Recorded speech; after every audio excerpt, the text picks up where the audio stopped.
Welcome to the show. I'm Jason Whitlock, and I'll tell you why Josh McDaniels ditching the Colts is a terrible look for the Patriots. And I'm Colin Cowherd, and I'll tell you why the McDaniels move is just more proof New England knows exactly what they're doing. Speak for yourself starts now. I think it's a day to celebrate.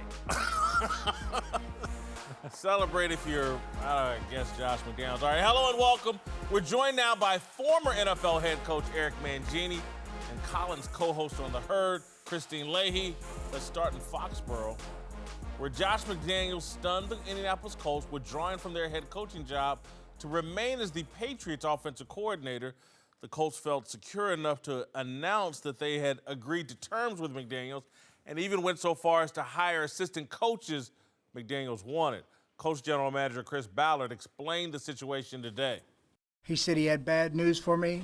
I just said, I just need a yes or no answer. You in or out? We went around for a minute, and he said he's out, and I said, okay, we're going to move forward. I wish you best of luck. Let me make this clear. I want, and we want as an organization, a head coach that wants to be all in. We got work to do. I've not once hid that. We have work to do. And I want somebody that's 100% committed to partnering with us and getting that work done. The rivalry is back on. Yeah. Cowherd, the Patriots are already the villains of the NFL. Does this make them look even worse? No, Darth Vader goes right to brand. This is what they do. It's National Letter of Intent Day, and they flipped a recruit. And by the way, you compete in free agents, players, coaches, head coaches, scouts. This is what New England is. Like they're hyper competitive. They are Alabama for the last 10 years. They recruit to the whistle, and everybody can say, I can't believe. First of all, LeBron in Miami was better than LeBron in Cleveland because he was a villain. And then he came home and everybody likes him. You know what? The NFL needs a villain. I like villains. I like my movies with villains. I like poorly on them. Reflects poorly on who? New England? Absolutely. Bill Belichick has pretended or put himself out there as a man of his word. No way, in my view, Bill Belichick should be in that room after the guy has agreed to take this job. He's had nearly a month to think about this. He's done this to these assistant coaches that have taken jobs there, transplanted their families. This is a bad look for Josh McDaniels. It's a bad look for the New England Patriots. Bob Kraft, I say that. This cements them, and I've always defended them. I've always thought the cheating allegations were a little bit overblown, and I kind of get it. This is an immature decision by Josh McDaniels. He should have never led them on. And to me, Bill Belichick, after helping him get the job, after preparing him and Matt Patricia to go out and get jobs, why do you reverse course now at the last minute? Bad luck for the Patriots. We celebrated the Patriots offseason last year and their free agency. And to me, this is the first win for them in free agency. It's the same thing. This changes the line in Vegas in terms of them winning the Super Bowl next year. It wasn't just going to be Josh leaving. It was Dante Scarnecchia, the offensive line coach, who is a huge part of their success. It's Ivan Fears. By them being able to keep Josh, it just makes things so much better for everybody involved in New England. And that's what they do. That's what everybody in the NFL does. They try to create every advantage possible to win. So the fact that they didn't sign a deal, that's a problem for the Colts. And it's not New England's problem. New England went out and did what was best for them. I don't think that this makes them look bad at all. I think it's the Patriots doing what they do best, is kind of working the rules to their favor. And Josh McDaniels couldn't sign a contract until after the Super Bowl.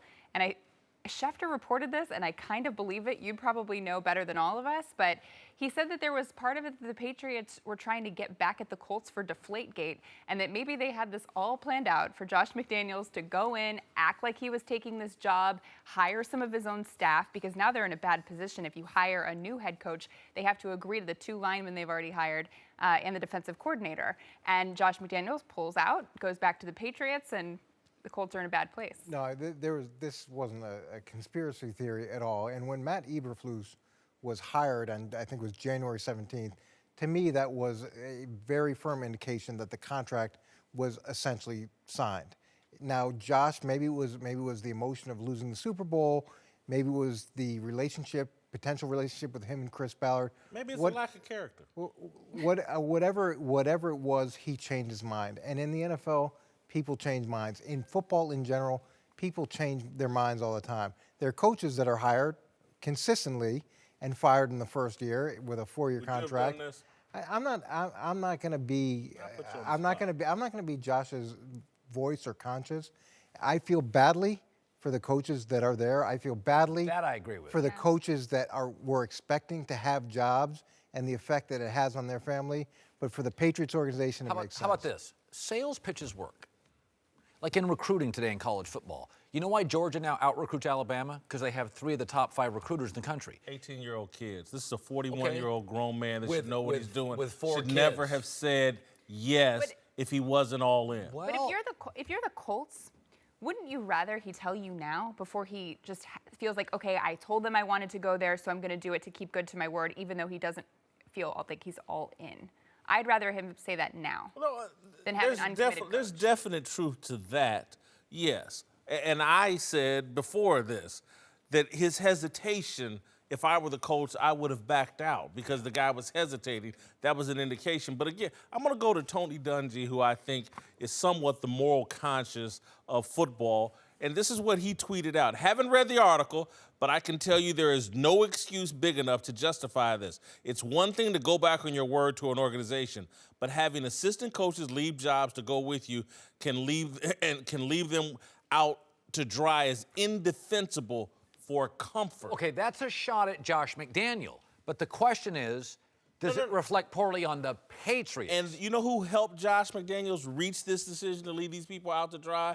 The New England Patriots. okay, they say Bill Belichick, that's a and sales Robert pitch. Kraft. That's their job. That's their job. Their job is to protect their organization. Josh's decision is separate than that. This late in the game, after you've helped prepare him to get this job, this is unethical to me. When do you know teams just sit back and say, oh, can I go ahead and help you get better?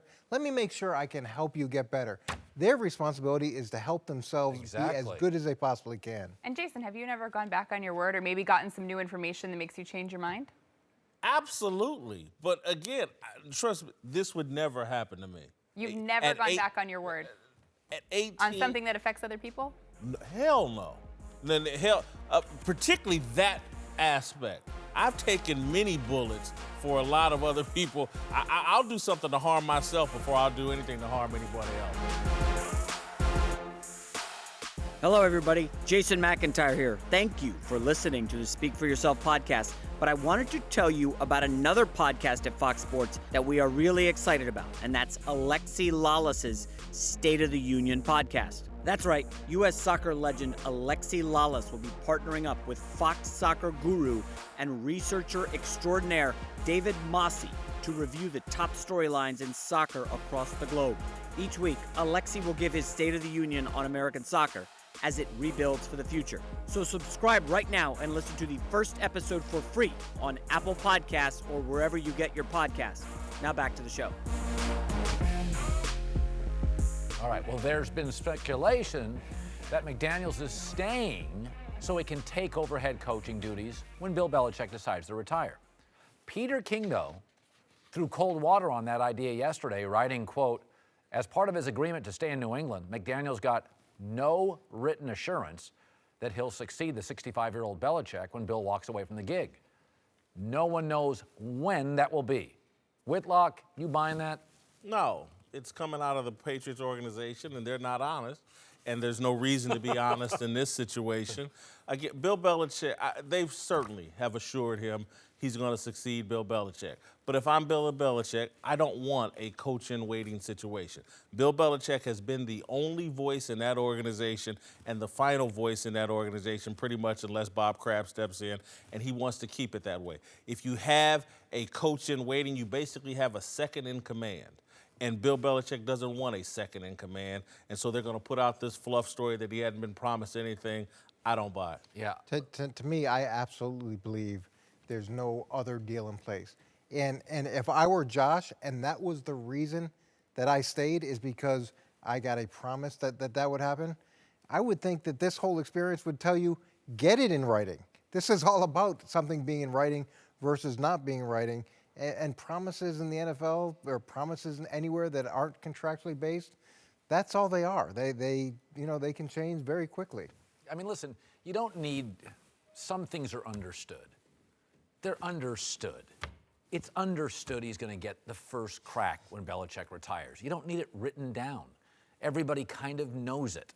We were talking about this You don't think it was stated by anybody? You don't think Bob Kraft I didn't think tell Bob Kraft probably said, Bill's not going to be here forever. It's the same thing Nick Saban says to the recruit. You know, our junior corner's not going to be here forever. It's what Calipari says. You just say, Bill's not going to be here forever. Your family. I think you don't have to. I think a lot of things in football are understood. This is not an organization. You know, you go from Parcells, you go to Belichick, these high-profile guys, Kraft, they can be needier. I think they feel like Josh isn't all about the money, and right now he's choosing love for the organization over money. Kraft probably likes that. It may not just be love for the organization. There's a personal element to Josh's situation too. He's got a family, he's got kids, he's got a wife. There's, I'm sure, a lot of that went into the decision as well. And the idea of there being an understanding, you better get it in writing. To me, you better get it in writing. the possibility of even maybe one day getting that head coaching job is better than taking the Colts head coaching job right now, especially if I'm Josh McDaniels and we're looking at all the reasons why he said that he wanted to stay, allegedly, that he wanted his kids to have some stability in school and he wanted this chance to maybe become the head coach. And this is coming from Mike Reese, who I trust him a lot. You probably know Mike Reese. He writes for ESPN. He's a beat reporter for the Patriots. And he said that Belichick promised him increased mentorship and that he was going to start giving him the inner workings of roster construction and salary cap management. So even if one day he's not the head coach, he's at least getting some insight into those things that he could apply moving forward somewhere else. To me, that is is extremely believable that was talked about. But Josh has done that stuff. He's been a head coach before. He's dealt with roster management. He's dealt with salary cap. He's dealt with all those things. So that shouldn't be what moves the needle. Belichick way. What if it's not sinister? He just got cold feet. People get cold feet. Salesmanship works. Kraft walked in for 4 hours and said, "We love you. We're family." You know. Here's what he did. Bill Belichick put him back in his lap, put his head, and said, "Here, go ahead, get back on this team. I'm gonna take care of you." Because again, it's a lack of character. It's a lack of confidence. The man's 41 years old. This is not some 18-year-old kid flip-flopping and putting on a USC or UCLA hat.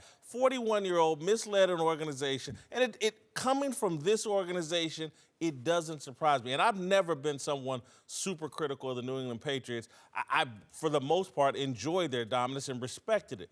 This here's the final straw for me to say, you know what, there is something about the nature of this organization that just isn't honest and ethical as some other organizations. That's fair. I think you have that when you say it that way, I can understand where a lot of people in this league would buy it. There is an overarching feel that they're kind of playing by their own rules. 1,000%. I don't think there's anything unethical about the organization, Bill Belichick or Robert Kraft, doing what's in the best interest of that team. That is their responsibility as the owner. Everybody else. That's their responsibility. Malcolm Butler, anybody they want to do any kind of way they can do. We just got to be good with it because they got 5 They have rings. won consistently. You'll be all over an organization that doesn't win, right? If they're not doing it the right way, then you'll be talking about, hey, let's fire this guy or fire that guy. This is a team that protects their competitive advantage. Drunk on success, drunk on power, out of control. And again, everybody loves to celebrate Bob Kraft. He's always one of the great owners in the league. This is a stain on him, and it makes all the other stains look. Oh, there's some truth to Deflategate, Spygate, and all the other things that they say about the New England Patriots. This to me is like the whole Malcolm Butler thing. Now I even want more of an explanation of this. This turns me off the New England Patriots. Welcome back, Eric Mangini, and we're now joined by Fox NFL analyst Mark Schlereth. Let's return to New England, where Josh McDaniels' job status isn't the only drama swirling yesterday. Malcolm Butler took to Instagram to deny all the rumors about why he was benched for the Super Bowl. And Tom Brady not only liked the post, but commented, writing, quote, "Love you, Malcolm. You're an incredible teammate and player and friend, always." Brady appears to be taking sides against Belichick, who was really yet to explain his decision. Whitlock, is this proof of a rift? Yeah, I think it's proof that the players in that locker room don't know what happened either, aren't happy, aren't satisfied, want to hear from their head coach. And perhaps more importantly, I think this Butler thing, if Belichick comes back next year, is the beginning of the undoing a little bit of his reputation. Again, he's always going to be the greatest coach in football, but I think he's starting to eat away at the respect. And I think you're going to start. I think we're seeing a little bit of it from Brady. I think we're going to see more of it from defensive players around the league. And I think you put in totality the conversation we just had about McDaniels, the thing with Malcolm Butler. I think more people like me, who have always had a respect for the New England Patriots, are now going to look at them a lot more cynically than we did in the past. I actually thought it was a moment of leadership by Brady. The Patriots are run by three old guys, three old rich guys. Kraft, Belichick, and in the context of a locker room, Tom Brady's an old guy, and they're all rich guys. And rich guys are separating from a majority of the players in New England who are 24, young, and are not rich yet. And Tom reached down as the youngest of the rich old guys and said, hey, got your back. That was a letter of recommendation sent around the league. Good guy, good teammate, got your back, will always love you. That was Tom telling the league and his teammates, I'm one of you. I'm not tied to Belichick and Kraft. I'm a player, and I'm going to support you. And I thought that's what leaders do. And I thought Tom kind of sensed the moment, like, okay, I'm doing a documentary. I've got my Super Bowls. Tom was getting perilously. It's a good positive spin. Well, what do you mean? No. It's a good. That's a good. I buy some of that, and I think Okay. that's a positive way to look at it. You guys remember when Laura Malloy was cut, and there was a lot of talk about Bill Belichick's lost the locker room. This team is in free fall. And then I think we went 14-2 and won the Super Bowl. Tom and Lawyer were close, and he supported Lawyer, and there were a lot of players that were close to Lawyer, and everybody supported him. It's the same thing. I remember when Otis Smith, the cornerback, got cut. I didn't know he was getting cut. He got cut, and I was close to him, and it hurt, and I felt for him as a person. But at the end of the day, you're going to go back to work, and you're going to do what you're supposed to do, and you're going to do it the Patriot way. And in terms of how the outside world perceives what goes on there, nobody cares. Nobody cares. It's just. Nobody's a lot of people, but I hear you. But Boston and the Patriots. I'm just saying, being in there, you don't hear that noise. And there's another one, Deion Branch. I remember Tom Brady reaching out when Deion Branch was cut or released or not re-signed. Wes Welker. Yeah, so there have been a few of those things that have happened. The only thing that was concerning to me, kind of where there's smoke, there's fire. There's been a lot of things over the course of this year. Yeah. And you know, Seth Wickersham, I know him. That report about the potential rift and you know, Alex Guerrero, the trainer of Tom Brady, not being allowed, whatever. All those things, as Eric said, when you start playing, you're concerned about playing. You're concerned about doing your job. You're not worried about all that stuff. But this was the first time in my recollection of 2 decades of Bill Belichick running that team where I felt like his authority, to some degree, has come into question. Because having talked to the San Francisco 49ers, it was, we reached out to them about Jimmy Garoppolo at the Combine. We reached out to them multiple times during the season. All of a sudden, we're not reaching out to them, and the phone rings, and it's Bill Belichick who has said, no, no, no, no. Hey, do you still want him? Right. So this is the first time I can remember in 2 decades where I felt like maybe his authority has been circumvented to a point. No, this is interesting.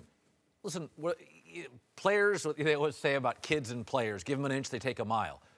The players see now that Kraft has usurped Bill's power. I mean, Bill was considered the most powerful guy in football that didn't own a team. And so the players watch Garoppolo get traded. Players aren't stupid. Players talk, they're like, Kraft, he just stepped on Bill's throat there. By the way, I would make the argument, could the Josh McDaniels move could have been the second time that Bill said, I'm not letting him go? To your point earlier, does Bill love this, having his replacement there? Maybe the players are sensing a little that Bill's not quite as powerful? On the Josh McDaniels situation, that makes Bill's life so much easier. It does. It allows them to keep other veteran coaches.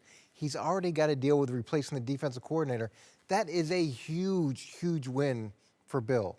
In terms of the Garoppolo trade, I agree. That is completely out of character with the way things run. But there's only one person that Robert Kraft is going to step out and do that for, and that would be Tom Brady. Let anybody else in that locker room try to challenge Bill's authority. That's the problem. And see what happens. Because the Patriots and Belichick for a long time, it wasn't except for Brady. Brady was right there with everybody else. And to me, again, when you look at the way they just, without explanation, give me an explanation and I'm willing to buy it. They took a major dump on Malcolm Butler, who won them a Super Bowl just a few years ago and played 98% of their snaps all the way up until the Super Bowl, and then they pull the rug out from underneath him. Belichick's got some explaining to do. I think his aura, and again, he'll always be right there with Vince Lombardi or above Vince Lombardi. But his respect around the league, I think, is starting to diminish. All right, welcome back. We're joined now by Fox Sports Radio host Doug Gottlieb and the founder of the Big Lead, Jason McIntyre. Let's move to Orlando, where the Cavaliers lost in embarrassing fashion yet again. That's harsh. This time blowing a 21-point lead and losing by 18 to the Orlando How's Magic. that harsh? It was pretty bad. Cleveland has pretty much been in free fall since Christmas, and Isaiah Thomas was blunt about their struggles after the game. Right now, when we hit adversity, we go our separate ways, and that's just how I feel, and it looks like that as well. And guys start to go one-on-one on offense, and then defense is every man for itself. First half, we played good. Everybody was happy. We was energized, helping each other on the defensive end, sharing the ball. The ball was moving side to side on offense, and then we revert back to what makes us lose games. Cavaliers are trash, Cowherd. No, that's Trash. Trash. Does this diminish LeBron's legacy in any No, way? first of all, do you remember Pippen's Houston years or Favre with the Jets or MJ with the Wizards? We don't remember Tragic Johnson, which he was for a year. We celebrate that we remember Favre with the Vikings for an hour and the Packers for years. We're not going to remember this. It's January. I'm going to remember it. It's the lost year. I'm going to remember it. What are you gonna I heard, remember? you know what I'm going to remember? What? I was watching Undisputed this morning. Skip Bayless said something. My head exploded. Head exploded. Since Christmas, LeBron James has the worst plus-minus In the league. everybody in the league. And you don't think I'm going to remember that? Did Michael Jordan ever? Did Magic Johnson ever? Larry Bird ever? The worst plus-minus in the league. That's intentional. And that will come out as more people report on. That's intentional. That's not by accident. That's not some fluke in the stats. That's a man that wants this team to be trash. He's sabotaging his own team, and hell yeah, it diminishes his legacy. First of all, Isaiah Thomas actually was dead on accurate with his assessment of the team. They were playing really, really well. And I flipped the channel. And then I turned back and I said, what was going on? And then they started playing iso ball and very selfishly. The crazy thing about it is he's the only one speaking the truth in the room, but because he doesn't have the sweat equity with everybody else. Why are you dodging? Huh? We got a question on the table. Answer. Well, look. Diminish his legacy. I do think in the short term it does, but in the long term it does not. Because here's what happens. When he left Cleveland last time, they were terrible. When he left Miami, they were terrible. When he leaves this team, they'll be terrible, and yet he'll have been to all these NBA finals. What's the argument against Michael Jordan as opposed to LeBron James? It's that when he left and he goes and plays baseball, they go to the Eastern Conference Finals anyway, right? So I think long term, people have a short term memory, Jason. They do. You're right, but they will forget about it. I'm sorry. I'll go. Let me take it. Go ahead. Whitlock, very prisoner of the moment. Doug. Yes. Okay. Since Christmas, we're talking about a 7-week stretch, and you're talking about his legacy. Hold on. 7 weeks. Jason, he said the worst in the league. That is a I get strong that. That's stat. bad. You're understand. See, this is the problem, right? Boban, Gottlieb, worse than Boban. Whitlock, they're all wrapped up in social media and being a prisoner of the moment right now. Last night, you go on social media. Oh my gosh. Orlando crushed the Cavs. Do you guys remember any Michael Jordan losses when he came back from baseball? First of all, do you remember any at all? Jason, deal with what I said. I didn't talk about their loss last night. I talked about a man that's going to have on his jacket the worst plus minus since Christmas of anybody in the league, and you're comparing it to Michael Jordan. No one remembers. Hold on, wait, Colin. wait, Let me Kobe respond. Bryant- That is going on the back of his jacket. You know what's on the front? Down 3-1 against the greatest regular season team in NBA history, and he brings them back and has a triple-double in Game 7 and they win Your the bigger finals. point, which Come is, on. I didn't think about it, but it's interesting that he's sabotaging the year. Yes. Thank you. Now, I would generally not buy into that conspiratorial nature. That's not my nature. Okay, I go home to a loving family. You go home to these crazy ideas. Yeah. You can be that way. That are right. Sometimes, but I will tell you this. I, from a source I trust, was told today that the Gilbert-LeBron relationship is awful. I mean, it's like is what he- pass which is- in the hall and So don't you- look so at you- each other. so you believe what I'm he's just saying. saying what you're saying is LeBron's like, listen, bro, I'm going to make this painful for you. And I do believe The guy's got a basketball intellect, and so when he checks into a game, and I'm talking about last night's game, there was a game a couple weeks ago, they were up 16 points or something in the fourth quarter. He checks in, and they magically lose the game. That's It doesn't make sense. It goes against what right. you normally think. LeBron Yeah. comes in and you have a lead, you should Spurs win. game, yeah. No, look, he's done this before. He did the last time he was on his way out, only it was one Thank game, you. right? Intentional. Look, I know the real Kobe Bryant, the one that took 26 shots in Game 7 and Ron Artest had to bail him out. But that's the same Kobe Bryant who quit on his team, right? We've seen Kobe quit on his team, LeBron quit on his team. But for whatever reason, when these guys retire, you talked about legacy, and this is all time. For whatever reason, they become Teflon because of the number of rings and the points that they've scored. Here's what I'm talking about, though, Doug. Again, I'm not talking about like, oh my God, we're going to lose all respect for LeBron. What I'm talking about is don't put his name in the same sentence with Michael Jordan, because Michael Jordan would never have done this. And again, what he'll run into jeopardy of is someone like me will say, well, hold on, Larry Bird and Magic Johnson would never done this too. Correct. So I'm gonna back LeBron up instead of being number 2 or 3 or 4. I'm gonna back him up to 6 or 7. That's all I'm saying. Okay, I'm not. so Kevin Love gets hurt. He's out. We can't blame him. We can't make him the punching bag. Yeah, let's go after LeBron. He's been bad for 7 weeks. Isaiah It's the end Thomas of the hasn't been world. bad. He's been terrible. The worst plus minus. Hold I on, wait. understand, Doug. And Yes, listen, last the whole January argument, was an awful month for him. the I get it. whole argument for LeBron James is, hey, he scores, but he's not a scorer. His team always wins. His team always, nothing embodies. Oldest roster in the league. Nothing Dan embodies Gilbert that. traded But Kyrie. those are guys Stop that blaming he LeBron. picked. Okay? It's unacceptable. What is plus minus for? Plus minus, is your team better or worse when you're in the game? Isaiah Thomas, that's his fault, right? He has the worst in the league, worse than Isaiah Thomas. All right, well, with the Cavs in disarray and the trade deadline just 24 hours away, speculation's been heating up that LeBron could waive his no-trade clause and force his way out of Cleveland. But after yesterday's game, LeBron said he's not even thinking about it. No, listen, I'm here for the long haul. I'm here for this season right now to try to, figure out ways we can still compete. I couldn't give up on my teammates like that. I couldn't do that. I just couldn't do it. I owe it to my teammates to finish the season out, no matter how it ends up. So, no, I would never waive my no-trade clause. All right, Whitlock, been a lot of drama in that locker room. Are you buying LeBron is actually devoted to his teammates? No, because he is doing it. He's not giving them a fair effort. Tyronn Lue said it weeks ago about agendas, and he wasn't just talking about Isaiah Thomas. He was talking about LeBron James. And so, look, I want to be clear on this about LeBron James is like every other human being, flawed, and has moments, a week, a day, hours, months, where they do a lot of petty things, and it doesn't, he's got a 34-year life to examine, not just these 7 weeks. But in these 7 weeks, I think he's been selfish. I think he hasn't cared a damn about his teammates. I think he's exercising a personal agenda of revenge against Dan Gilbert, and that takes precedent over doing what's best for this team. That's what I've seen in this 7-week stretch. Now, again, he's had a much longer career, and we'll judge all of it. But in this 7-week stretch, and I think for the rest of this season, I haven't liked this LeBron James.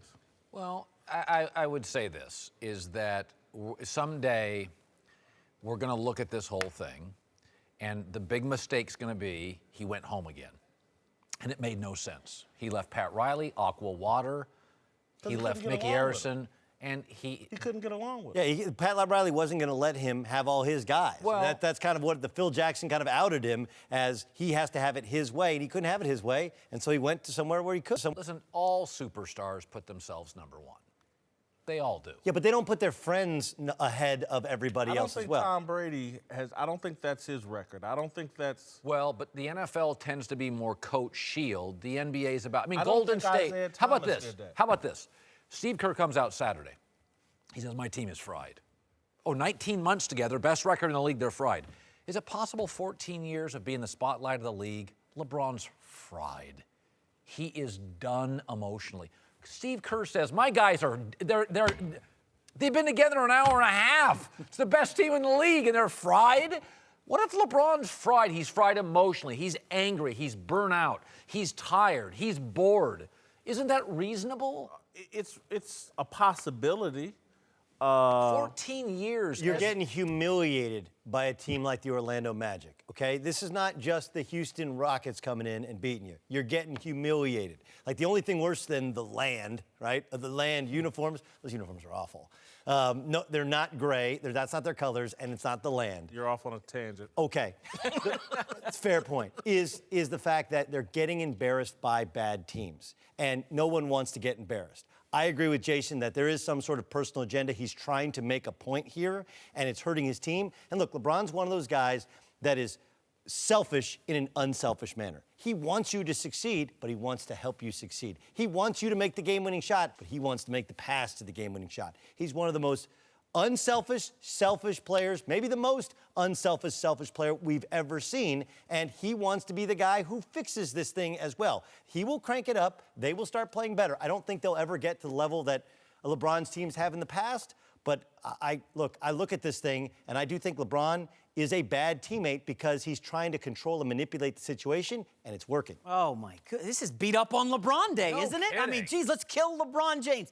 Guys, I said this a couple weeks ago. Go ahead. He's worrying about things he can control, Whitlock. He can't control the roster. He didn't trade Kyrie Irving. He didn't bring in these old guys who can't defend. He didn't push Tristan Thompson into the Kardashian curse. He didn't get involved with any of this stuff. He's saying all the right things publicly.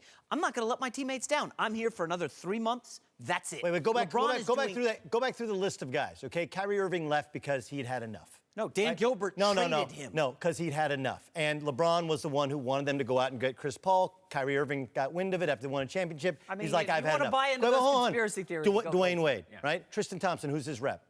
Rich Paul. Why was that deal done? Why was the J.R. Smith deal done? He got him a championship, okay, Doug. so this and Colin, to say like LeBron came back and it didn't work, he won a title. He brought the city of Cleveland joy that the city hasn't felt in decades. And now they're going to feel more pain for decades. They're not. They're realistic, Doug. Jason, this is I'd rather have the Nets pick if I'm a Cavs fan. They're all saying that. Who's their coach? Tyronn Lue. Who was he handpicked by? LeBron. And he won't let him coach. Did they not win a title? We got to go, but y'all did help me come up with a new nickname for LeBron. What? T.O. with titles.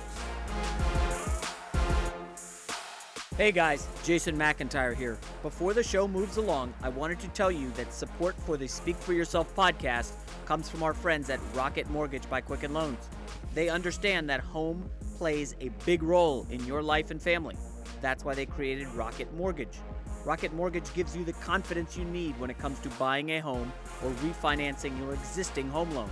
It's simple, allowing you to fully understand all the details and be confident you're getting the right mortgage for you.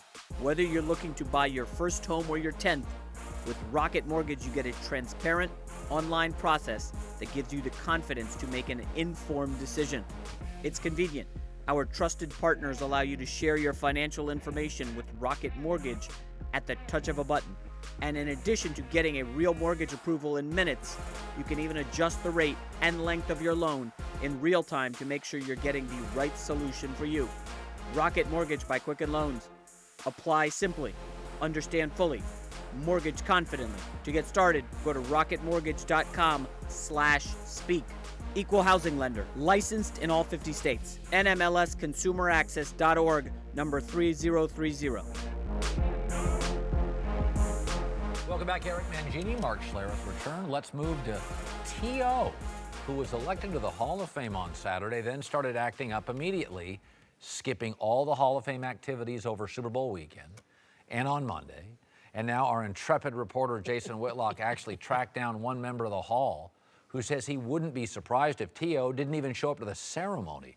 Whitlock, you have an issue with how T.O. is handling his Hall of Fame selection? Yeah, I got a big issue with it, and I'm not surprised by it at all. I called and talked to the Hall of Fame today, to one of their spokesmen. T.O. offered no explanation why he wasn't there Sunday at the Super Bowl, why he wasn't there Monday. I don't want to put words in the spokesman's mouth, but he sounded frustrated, and we look forward to working through the process with Terrell. But he's not being a good teammate, and this should come as no surprise. Yeah, I mean, listen, he has always needed to be, get your popcorn ready, the center of attention. He's always been needy. This is who he is. Like, don't get into a relationship with somebody and then be shocked. People show you who they are, believe them. This is why I didn't want him in the Hall of Fame. No, I get it, but I always felt the Hall of Fame's a house of production, not a house of worship. And so this is who he is. He is incredibly immature. He has to be the center of attention. It's not fair to the 7 other guys going in with him or the guys that are there previously. I think similar to him as a player, it's going to hurt. I don't think it's going to hurt the Hall of Fame as much as it may have hurt his teammates when he was playing. But at the end of the day, it's going to hurt him, and hopefully he'll understand that quicker rather than not. But it doesn't look that way. Yeah, apparently I don't buy in that he'll ever pick that up. But you're right. I mean, this is a great Hall of Fame class with Ray Lewis and Jerry Kramer and Brian Urlacher. I mean, this is a great Hall of Fame class. I'm missing a couple of guys. Brian Dawkins. Yeah, Doc. There's great players in this. And the bottom line to me is, as Joe Gibbs used to say all the time when I was a player with the Washington Redskins, he would say, lose yourself. Man, this ain't about you. It's about us. And you're part of a new team now. And that Hall of Fame team is, I mean, that is the ultimate honor as a player. And, you're basically saying, hey, you guys, forget you, pound sand. I'm doing my thing. And the ultimate sign of disrespect to the guys who paved the way for you to be where you're at. But Hall of Fames are full of stars. All Hall of Fames. And stars come with this. You can't get 400 stars and not have a guy that's needy in any Hall of Fame. Here's what's interesting, though, Colin. They got probably 300 stars in the Hall of Fame. Right. I don't remember any of them not being just like overwhelmingly humbled and like, oh my God, let me get to the Hall of Fame as soon as possible so I can start sharing this with my class and start paying reverence and respect to the guys that came before me. Everybody but T.O. From what I've seen, and trust me, I have followed the Canton, Ohio Hall of Fame speeches since I was a little kid. This is like the biggest deal in the world to me as a passionate football fan, the Hall of Fame. Everybody that goes in has so much respect for everybody else and get that, again, because where I think the Hall of Famer that I talked to, not part of this class, but already in the Hall of Fame, is like, if he doesn't show up and that conversation is bigger than Ray Lewis or Randy Moss or Jerry Kramer or Bobby Beathard and the guys that are actually going in, if the conversation about where's T.O. rather than let's celebrate these guys, that's why. But that won't diminish Ray Lewis being in the Hall. He'll still be a great all-time player. Diminish the moment. And when we played the Eagles in the Super Bowl, should have been about the game, and a lot of that conversation was about T.O., so it's not really any different than what you would expect it. This relationship is what you predicted, and it's what kind of was very predictable. I wouldn't let him in the fraternity. You ever been in a fraternity or you ever think of, I wasn't in a fraternity, but I've you got to been be to one. careful who you got to let in a fraternity. All right, let's move to Indianapolis, where the Colts general manager, Chris Ballard, said the team was, quote, disappointed and surprised by Josh McDaniels' decision to back out of their head coaching job. The team is now left scrambling to find a head coach, which could be tough since all the top candidates have already been hired. Cowherd, do you feel sorry for the Colts? I feel sorry for Andrew Luck. Now he didn't have a coach, had a bad GM, has kind of an impulsive owner. Does he still have a bad O-line? If I'm Andrew Luck, I wake up this morning and I'm like, Jared Goff gets McVay and a great left tackle, and Garoppolo gets Kyle Shanahan, Deshaun Watson gets experienced Bill O'Brien, and Marcus Mariota just got a new offensive coordinator. I don't even know who my coach is. I don't feel sorry for the Colts. Chris Ballard and Josh McDaniels shared with a D, the same agent. Bob Lamont has now dropped Josh McDaniels. But Chris Ballard, again, the first sign of any hesitation, which there was before he kicked him to the curb, he should have moved on. And he should have sensed that. As you know, again, I've had the responsibility of hiring people, and it's very tough.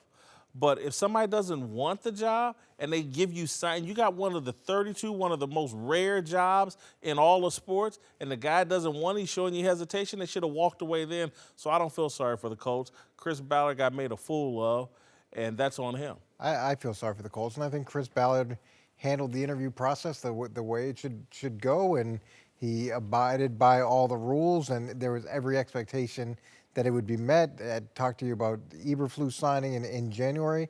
To me, this has never happened before. There's no precedent for this. And every year I think I've seen everything that can happen in the NFL, and every year I'm surprised by something that happened in the NFL. There's nothing that would have told Chris, hey, this isn't going to work out based on the way things were moving along. So I do feel bad for him. You know, I ultimately look at this, and Josh McDaniels was in Denver for whatever, a year and a half, year and some before he got fired there. There was a dealing with people, immaturity aspect of his tenure in Denver that really didn't go over very well with the people in Colorado and obviously the organization as well. And you would hope that you learn from that, you grow from that, you look at that experience, and this is one of those situations now. If you're the Indianapolis Colts, you probably just dodged a bullet, because you look at it like if that's the decision, that's the process you're going to go through, and you're going to leave us at the altar and walk away because you got cold feet or for whatever your reason is, and we've already hired some of the assistants that you asked us to hire, then we probably dodged a bullet, because you certainly probably are not mature enough to handle all the responsibility that comes with being a head coach. Do you think there's a little Lane Kiffin here? Both got a job earlier than they were ready for. Both rebounded with good coordinator jobs with legendary coaches. Both have kind of shown an ability to go out the back door, burn people. Do you kind of sense? I think that's a good analogy. I'm not sure Josh McDaniels is as talented as Lane Kiffin. I want to see some proof of him working without Tom Brady before I'm willing to go there. We acknowledge both are brilliant play callers and they're talented people, but in both instances, people would argue there is something missing in the humanity thing. I will tell you this. Everybody that I know that worked with Josh will tell you that Josh, when it comes to football, that dude will lay it out, and it'll happen exactly the way he lays it out. Like, the guy is brilliant when it comes to that. And in fairness, let's not pretend that there's not a lot of deals in the NFL where people have cold feet or where someone has to be convinced to follow through on a contract. That happens all the time. This was just a very unique situation, a highly publicized situation, but it does happen quite a bit where you've got to convince people to follow through on what you think is going to happen. It happens all the time. I agree with Mark. I think the Colts have been blessed here. I think I like the Frank Reich. Coming out of Philadelphia with the success they just had with two quarterbacks and Nick Foles, you know, the Colts may have just been blessed and may walk into a better hire. All right, welcome back. Time for last call to New York, where the Knicks lost Kristaps Porzingis for the season last night after the All-Star suffered a torn ACL. The injury is part of an alarming trend. Porzingis becoming just the latest member of LeBron's All-Star team to get hurt, joining Boogie Cousins, John Wall, and Kevin Love. Cowherd, is the LeBron curse real? No. It's like the Madden curse. It is really bad luck, though. Yeah. I'm still shocked by your claim that LeBron's throwing this season, which the more I think about it, it's freaking me out. Now you agree with me. All right, let's move to Oakland, where Draymond Green got thrown out and the Warriors got blown out by the Thunder last night. Cowherd, OKC dominated this game from start to finish. And are you ready to admit they're a threat to the Warriors? No, I'm really not. I mean, they're only a couple of games out of 8th place in the West. They have their nights, though. You know what's amazing about Golden State? They've got 9 ejections. Second most in the NBA is 3. How are they the angriest team in the league? Silicon Valley. They're caught up in that social justice garbage. All right, Thunder have a combined 5-0 record versus the Warriors, Rockets, Raptors, and Cavs. Time to start believing. They play up to their competition. Yeah, that's interesting. That's a Play good number. down to the bad That's a team. good number. Yeah. All right. See you tomorrow.